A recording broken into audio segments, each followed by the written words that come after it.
yapsınlar. Halkın gücünün üstünde bir güç ben tanımadım bugüne kadar.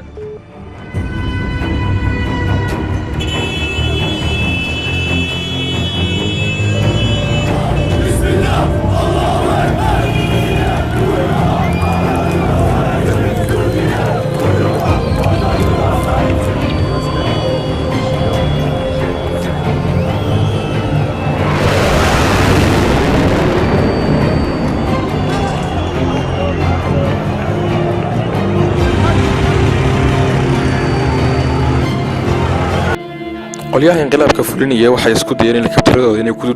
dejiyaan goobta loo yaqaano ama xarunta ammaanka ee magaalada Istanbul laakiin way ka fashilantay markii ay xubnaha fulinaya ay ka hor yimaadeen qayb kamid ah booliiska iyo ciidanka militariga oo rasaas ku fureen kadibna waxay isku dayeen hadana dib ku soo noqdaan laakiin waxa halka ku dhintay iyaguna rasaas toos oo ay ku rideen xubnihii fulinaya inqilaabka shacabkii mudaharaadayay intaan arkay ilaa 2 qof baa ku dhintay halkaasi kadibna waxay isku dayeen inay sameeyaan noqosho dambe laakiin way suurtageliyeen markay arkeen inay isdiibeen kaarayaashii iyo tawaangadiina waxay isku dayeen meesha ka noqdaan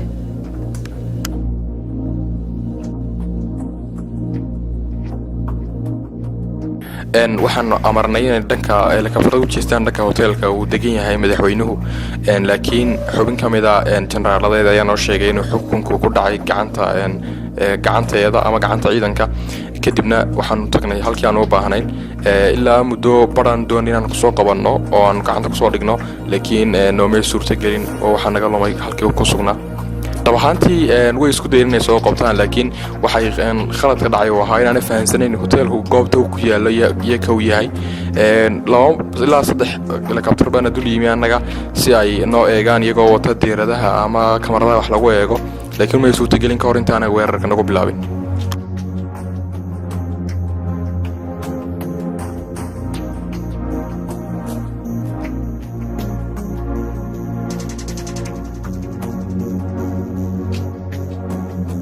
kadib markii uu dhacay weerarkii lagu qaaday qaybta ammaanka Istanbul waxa duqeeyay diyaarad F16 loo yaqaan ama F16 kuwaasi oo ay lahayd xubnaha inqilaabka fulinaya ay soo kaxaysteen kadibna dhowr tawaangi ayaa gudaha u galay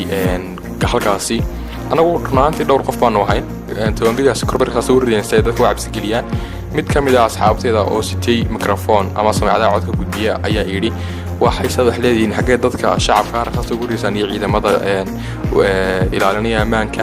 kadibna anaga nagu soo jeesteen waxa la yaabay in anaga xataa rasaasta nagu fureen oo ay laba kamid ah asxaabteedii garab joogay ay dhinteen mid kamid ah madaxa kaga dhacday halka kii kalena ay kaga dhacday laabta oo ay halkaas ku dhinteen labadooduba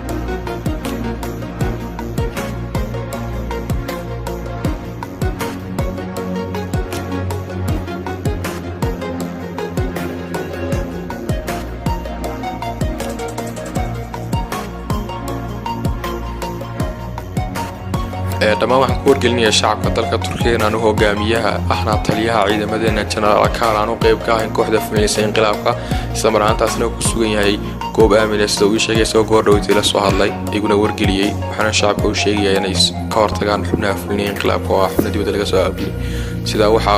sheegay maayirka magaalada Istanbul xilli uu la hadlayay mid kamid ah warbaahinta ka howlgala gudaha dalka Turkiga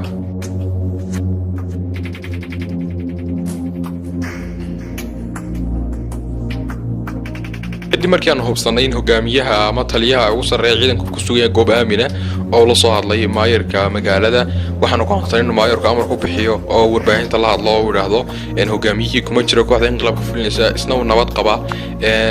taasna waa noo suurta gashay oo waxa noo fududaatay inaan soo celino markale niyadii shacabka oo shacabku moodeen in ninkaasi ama taliyuhu ka tirsan yahay kooxda fulinaysa inqilaabka oo ay ka shakisnaayeen cabsi ka qabeen arrintaas markii aanu sidaas sameynay kadib waxaanu sameynay isku daya inaanu dirno 4 madaar oo ku yaala duleedka Istanbul aan u kala dirno diyaaradaha shacab oo caadi ah si aanu u xaqiijino arrinta ama aanu hubino kadibna taasina waxay noo suurtagelisay inaanu ku duulno mid kamid ah helikabtarada anagoo cidna wargelinin isla mar ahaantaasina waxaanu sameynay isku daya inaanu sameyno si aanu u ogaano halka ay wax ka socdaan iyo dhaqdhaqaaqa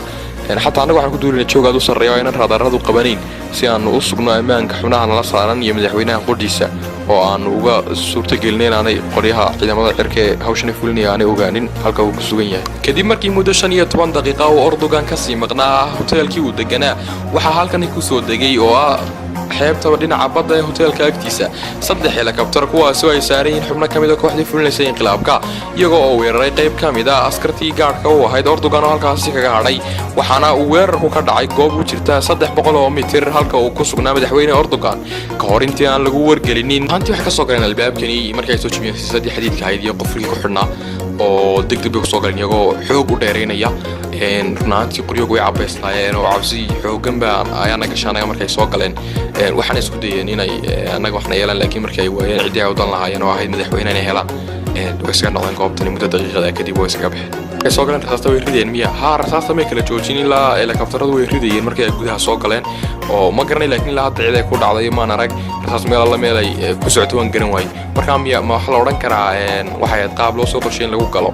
waxay qaab loogu talagalay lagu galo wax lagu cabsi gelinay ciidamada iyo annaga laakiin rasaas cid ay ku dhacday intii aan goob joog ahayn halkan ku sugnaa ma arag cid dhaawacay iyo cid dhimashaatoona ma suurtagelin halkan ku arko cidna kuma dhicistay xaqiiqi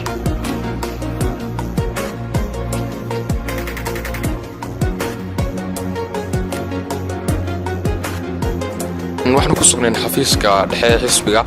waxaan la hadlay xubno kamid ah golaha baarlamaanka waa xilliga qasabay in la furo golaha baarlamaanka si aan u xaqiijino doonitaanka shacabka inay raali ka ahayn inqilaabka waxaan la hadlay dhalahaantii iyo xisaabta mucaaradka xubno kamid ah waxa ay sheegeen in baarlamaanku soo socdaan waanu islaamay inay ka soo qayb galaan oo aad baan ugu mahadcelinayaa waayo waxay sameeyeen go'aan geesinimo leh oo ah inay xaqiijiyaan inqilaabka in laga soo horjeedo oo aan la ogolayn oo shacabku cadeeyaan aan iyagu waxba ka ogeyn hawshan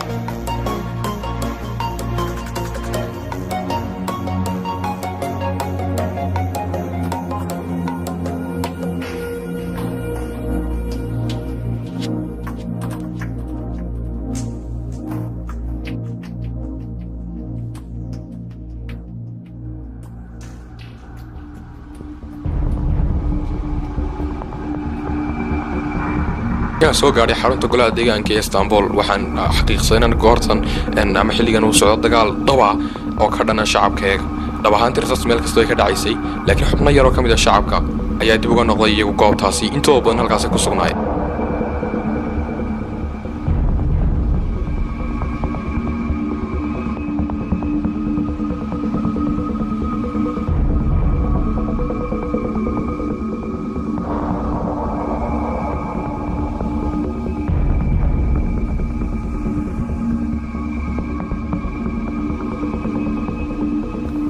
ruantii waxay ridayeen gaasta dadka limeysisa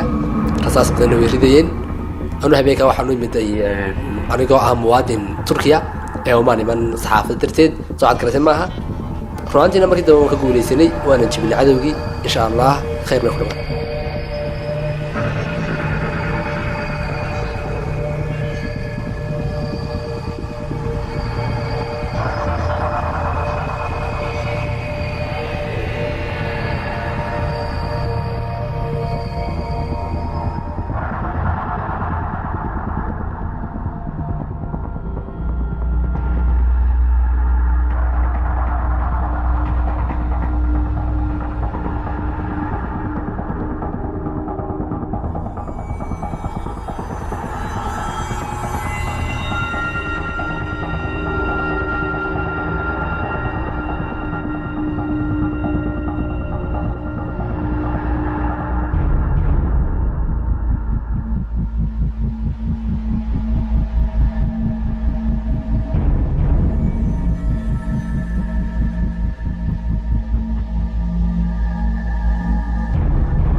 ahaantii qolkani wuxuu kamid ahaa mid kamid ah qolalkii ay ku sugnaayeen xubnaha gaarka madaxweynuhu 5 ilaa 6 xubnood baa ku jiray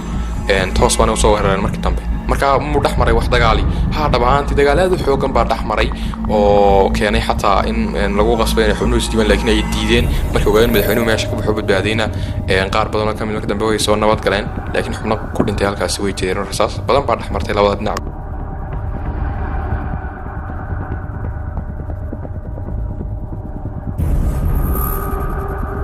kadib waxa soo baxay warar sheegaya in Erdogan uu soo jahaystay dhanka iyo magaalada Ankara caasimada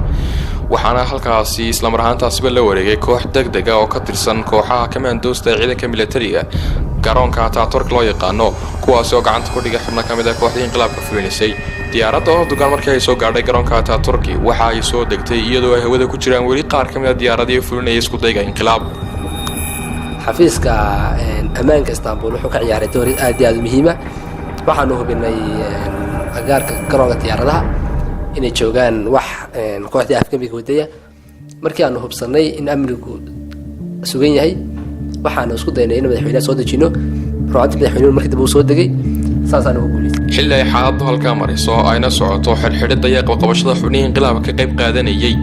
waxa sidoo kale magaalooyin kale ay kooxihii duuliyaasha ahaa ee isku dayay inqilaabku ay ka fuliyeen duqeymo halkan waa magaalada Brno loo yaqaano xafiiska ammaanka ee magaaladaasi waxaana degan koox kamid ah booliiska khaaska ah waxaana halkaasi ku dhintay ku dhawaad 50 askari oo lagu duqeeyay goobtii ay ku sugnaayeen dhab ahaantii booliiska halka ku sugnaa in hub way haysteen laakiin hubka ugu kala durugsanaa nasiib darro oo diyaar uma ahayn ilaa helicopter way joogeen laakiin kuwa ay isticmaali karayaan ma ahayn waayo ammaanka shacabka u baqayeen naftooda horeyaal bay ahaayeen halkaas iyagu ku shiideen dhab ahaantii ilaa 50 askari halkan aga dhintay si ay u fuliyaan kooxdii inqilaabkoodina ku duqeyn bay halkaasi ku sameeyay markii ay ogaadeen in hawshu fashilmayso